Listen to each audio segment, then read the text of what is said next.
RCB ಮತ್ತು UP warriors ತಂಡಗಳ ನಡುವೆ ನಡೆದಂತ ಪಂದ್ಯದಲ್ಲಿ ಆರ್ಸಿಬಿ ಯುಪಿ ವಾರಿಯರ್ಸ್ ಎದುರು ಒಂದು ಭರ್ಜರಿ ಗೆಲುವನ್ನು ಕಾಣುವುದರ ಮೂಲಕ ಇದೀಗ ವುಮೆನ್ಸ್ ಪ್ರೀಮಿಯರ್ ಲೀಗ್ ನ ಸೀಸನ್ 4ರಲ್ಲಿ ಆರ್ಸಿಬಿ ಫೈನಲ್ ಗೇರಿದೆ. ಹಾಗಾದ್ರೆ ಆರ್ಸಿಬಿ ಮತ್ತು ಯುಪಿ ವಾರಿಯರ್ಸ್ ತಂಡಗಳ ನಡುವೆ ನಡೆದಂತಹ ಈ ಪಂದ್ಯ ಹೇಗಿತ್ತು, ಈ ಪಂದ್ಯದಲ್ಲಿ ಆರ್ಸಿಬಿ ಯಾವೆಲ್ಲ ದಾಖಲೆಗಳನ್ನ ನಿರ್ಮಿಸಿದೆ ಎಂಬುದರ ಕಂಪ್ಲೀಟ್ ಡೀಟೇಲ್ಸ್ ಅನ್ನ ಈ ವಿಡಿಯೋದಲ್ಲಿ ನಾವು ನಿಮ್ಮ ಜೊತೆ ಶೇರ್ ಮಾಡಲಿದ್ದೇವೆ. ಈ ಸುದ್ದಿಯ ಡೀಟೇಲ್ಸ್ ಅನ್ನ ಕೊಡುವುದಕ್ಕಿಂತ ಮುಂಚೆ ನೀವು ಆರ್ಸಿಬಿ ತಂಡದ ಅಭಿಮಾನಿಗಳಾಗಿದ್ದಲ್ಲಿ ವಿಡಿಯೋಕ್ಕೊಂದು ಲೈಕ್ ಮಾಡಿ. ಹಾಗೆಯೇ ಆರ್ಸಿಬಿಯಲ್ಲಿ ನಿಮ್ಗೆ ಯಾವ ಆಟಗಾರ್ತಿ ತುಂಬಾ ಇಷ್ಟ ಎಂಬ ನಿಮ್ಮ ಅನಿಸಿಕೆಯನ್ನು ತಪ್ಪದೆ ಕಮೆಂಟ್ ಬಾಕ್ಸ್ ಅಲ್ಲಿ ತಿಳಿಸಿ ಕೂಡ.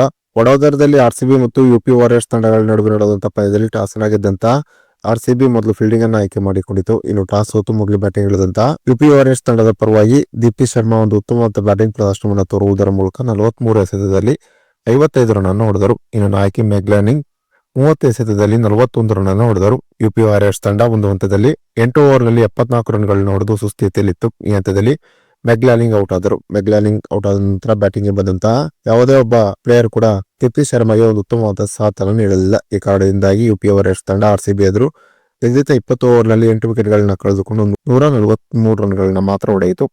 ಇನ್ನು ಆರ್ಸಿಬಿ ತಂಡದ ಪರವಾಗಿ ಒಂದು ಭರ್ಜರಿಯಾದಂತಹ ಬೌಲಿಂಗ್ ಪ್ರದರ್ಶನ ತೋರಿದಂತ ನದೀನ್ ದಿ ಕ್ಲಾರ್ಕ್ 27 ರನ್ಗಳಿಗೆ 4 ವಿಕೆಟ್ ಅನ್ನು ಪಡೆದುಕೊಂಡರೆ ಗ್ರೇಸ್ ಹ್ಯಾರಿಸ್ 22 ರನ್ಗಳಿಗೆ 2 ವಿಕೆಟ್ ಅನ್ನ ಪಡೆದುಕೊಂಡರು.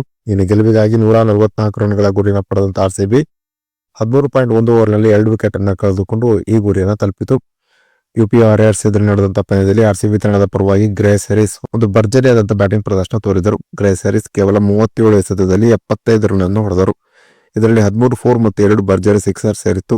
ಇನ್ನು ನಾಯಕಿ ಸ್ಮೃತಿ ಮಂದಾನ 27 ಎಸೆತದಲ್ಲಿ 54 ರನ್ ಅನ್ನು ಹೊಡೆದರು. ಇದರಲ್ಲಿ 8 4 ಮತ್ತು 2 ಭರ್ಜರಿ ಸಿಕ್ಸರ್ ಸೇರಿತ್ತು. ಹೀಗೆ ಆರ್ಸಿಬಿ ತಂಡ ಯುಪಿ ವಾರಿಯರ್ಸ್ ಎದುರು ನಡೆದಂತಹ ಪಂದ್ಯದಲ್ಲಿ ಎಲ್ಲಾ ವಿಭಾಗದಲ್ಲೂ ಒಂದು ಭರ್ಜರಿಯಾದಂತಹ ಪ್ರದರ್ಶನವನ್ನು ತೋರುವುದರ ಮೂಲಕ ಯುಪಿ ವಾರಿಯರ್ಸ್ ಎದುರು ನಡೆದಂತಹ ಪಂದ್ಯದಲ್ಲಿ ಗೆದ್ದು ಇದೀಗ ವುಮೆನ್ಸ್ ಪ್ರೀಮಿಯರ್ ಲೀಗ್ ನ ಸೀಸನ್ 4ರ ಫೈನಲ್ಗೆ ಆರ್ಸಿಬಿ ಎಂಟ್ರಿ ಕೊಟ್ಟಿದೆ. ಇದೇ ಮೊದಲ ಬಾರಿಗೆ ಡೈರೆಕ್ಟ್ ಫೈನಲ್ಗೆ ಎಂಟ್ರಿ ಕೊಟ್ಟಂತ ಸಾಧನೆಯನ್ನ ಆರ್ಸಿಬಿ ಬಾರಿ ಮಾಡಿದೆ ಅಂತಾನೆ ಹೇಳಬಹುದಾಗಿದೆ. ಇನ್ನು ಯುಪಿ ವಾರಿಯರ್ಸ್ ಎದುರು ನಡೆದಂತಹ ಪಂದ್ಯದಲ್ಲಿ ನದೀನ್ ದಿ ಕ್ಲಾರ್ಕ್ 4 ವಿಕೆಟ್ ಗಳನ್ನ ಪಡೆದುಕೊಳ್ಳುವುದರ ಮೂಲಕ ಈ ಸೀಸನ್ ನಲ್ಲಿ ಒಟ್ಟಾರೆಯಾಗಿ 15 ವಿಕೆಟ್ ಅನ್ನ ಪಡೆದುಕೊಂಡು ಪರ್ಪಲ್ ಕ್ಯಾಪ್ ಅನ್ನ ಪಡೆದುಕೊಳ್ಳುವುದರ ಜೊತೆಗೆ ವುಮೆನ್ಸ್ ಪ್ರೀಮಿಯರ್ ಲೀಗ್ ನಲ್ಲಿ ಆರ್ಸಿಬಿ ತಂಡದ ಪರವಾಗಿ ಒಂದೇ ಸೀಸನ್ ನಲ್ಲಿ ಅತಿ ಹೆಚ್ಚು ವಿಕೆಟ್ ಅನ್ನ ಪಡೆದಂತ ಪ್ಲೇಯರ್ ಎಂಬ ಹಿರಿಮೆಗೆ ನದೀನ್ ದಿ ಕ್ಲಾರ್ಕ್ ಪಾತ್ರರಾಗಿದ್ದಾರೆ. ಇನ್ನು ಆರ್ಸಿಬಿ ಮತ್ತು ಯುಪಿ ವಾರಿಯರ್ಸ್ ತಂಡಗಳ ನಡುವೆ ನಡೆದಂತಹ ಪಂದ್ಯದಲ್ಲಿ ಆರ್ಸಿಬಿ ತೋರಿದಂತಹ ಒಂದು ಭರ್ಜರಿ ಪ್ರದರ್ಶನದ ಬಗ್ಗೆ ನಿಮ್ಮ ಅನಿಸಿಕೆ ಅಭಿಪ್ರಾಯವನ್ನ ತಪ್ಪದೇ ಕಮೆಂಟ್ ಬಾಕ್ಸ್ ಅಲ್ಲಿ ತಿಳಿಸಿ.